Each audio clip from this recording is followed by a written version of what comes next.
नमस्कार, मैं डॉक्टर हेम। लोग आपस में बिजनेस की डील करते हैं, देश एक दूसरे से करते हैं, समाज से करते हैं। कहने का मतलब कि व्यापारिक लेन देन हर स्तर पर होते हैं। दो देशों के बीच जो डील होती है, इसका बहुत अच्छा खासा महत्व हो सकता है। ये देशों के रिश्ते बनने बिगड़ने से भी संबंध रखते हैं। कभी कभी बिगड़ते हुए रिश्ते या प्रश्न उठाए जाते हुए रिश्ते अचानक से संभल जाते हैं, और कभी कभी कोई एक्सपेक्टेड डील ना होने से रिश्ते कमज़ोर भी पड़ सकते हैं। भारत के रूस से बहुत ही पुराने व्यापारिक संबंध रहे हैं, राजनयिक संबंध रहे हैं, हर प्रकार के संबंध रहे हैं। भारत रूस का काफ़ी पुराना मित्र रहा है। तो रूस से हम तरह तरह के युद्धक विमानों की लेन देन की बात हम हमेशा से जानते हैं। भारत ने जितने भी युद्ध किए हैं, तो युद्धक सामग्री और युद्धक विमान बहुधा रूस के ही रहते थे।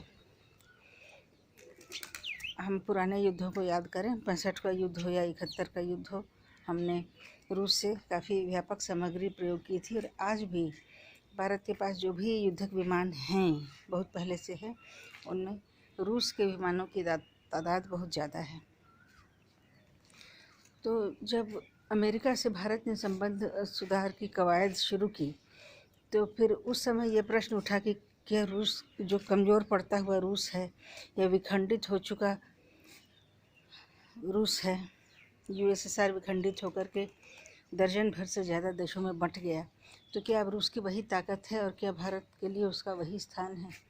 तो निश्चित रूप से स्थान तो उसका कम हुआ, क्योंकि वर्ल्ड अब बाईपोलर नहीं यूनिपोलर था। अब संसार में एक ही पोल रह गया था, एक ही ध्रुव रह गया था, वह था अमेरिका। रूस कहीं तस्वीर से गायब हो चुका था।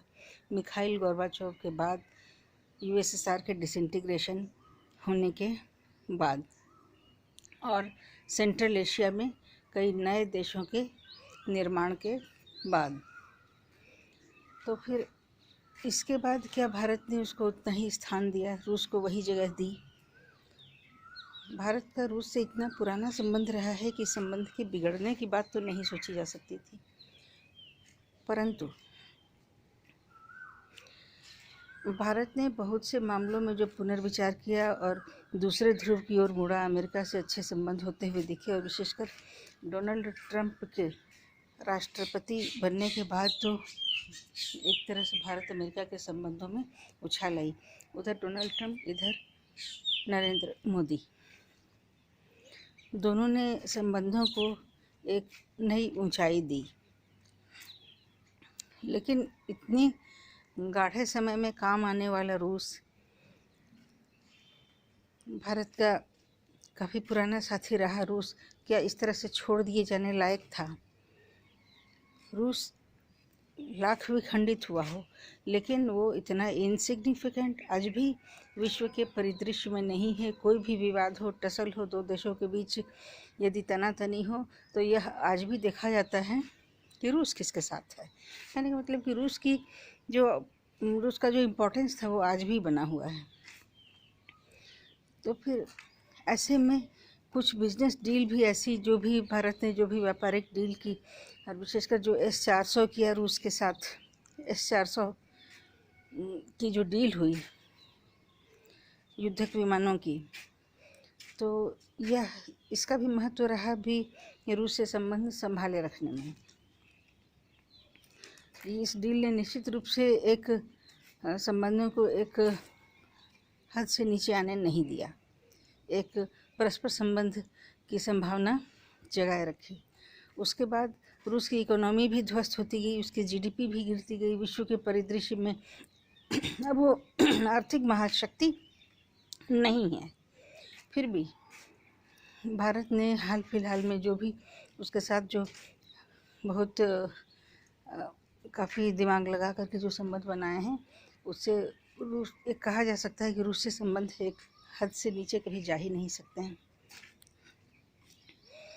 अभी हाल में जो भारत ने रूस से मिल करके जिस कोविड की वैक्सीन के निर्माण में साझा प्रयास किया है, और स्पुतनिक नाम की वैक्सीन जो तैयार हुई है, जो भारत में लोकप्रिय भी हो रही है, तो इससे रूस की ठंडी पड़ती हुई इकोनॉमी को कुछ उछाल आने की खबर है।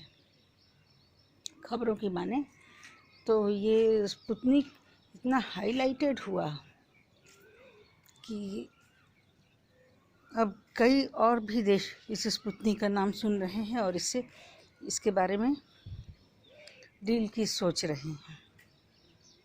तो ऐसा तब तो ये रूस के लिए बहुत ही एक ठंडे पड़ते हुए या फिर एक गिरती हुई इकोनॉमी को इस तरह की चीज़ों से कोई पुराना साथी ही दे सकता है। इससे ये भी जाहिर होता है कि भारत ने अभी भी रूस पर कोई विश्वास अपना खोया नहीं है, क्योंकि वैक्सीन जैसी चीज़ वो रूस से मिलकर के निर्माण कर रहा है, जबकि दुनिया के अनेक देश भारत को वैक्सीन प्रदान करने को तैयार थे, परंतु भारत ने रूस को ही चुना। तो ये एक संबंधों को एक नया आयाम तो मिलेगा ही। और जो प्रश्न चिन्ह उठाए जा रहे थे कि ये एक ट्रबल टॉर्न वर्ल्ड में तरह तरह की जो मतभेद उभर रहे थे दुनिया के अलग अलग देशों में, तो उस समय ये देखा जा रहा था कि भारत का रवैया क्या है और भारत के खिलाफ कहीं रूस तो नहीं है। चीनी जो दखलंदाजी हुई, या फिर पाकिस्तान की ओर से लगातार आतंकवाद हो, या फिर दुनिया में किसी भी देश से किसी का कोई टसल हो, तो ये देखा जाता है कि क्या रूस अभी भी भारत के साथ है या नहीं है। और कई देशों की आशा भी हो सकती है कि भारत के खिलाफ रूस रहे, जिससे कि भारत कुछ कमज़ोर पड़ता हुआ दिखे। ऐसे भी भारत आतंकवाद से त्रस्त है, और ऐसी स्थिति में भारत का अकेला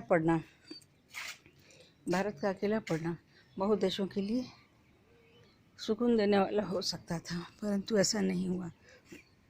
इसी प्रकार भारत ने जो फ्रांस से रफ़ाल की डील की, और रफ़ाल सक्सेसफुली आए भी इंडिया में, तो इस रफ़ाल की डील से भी कुछ ऐसा ही नज़ारा देखने को मिल रहा है।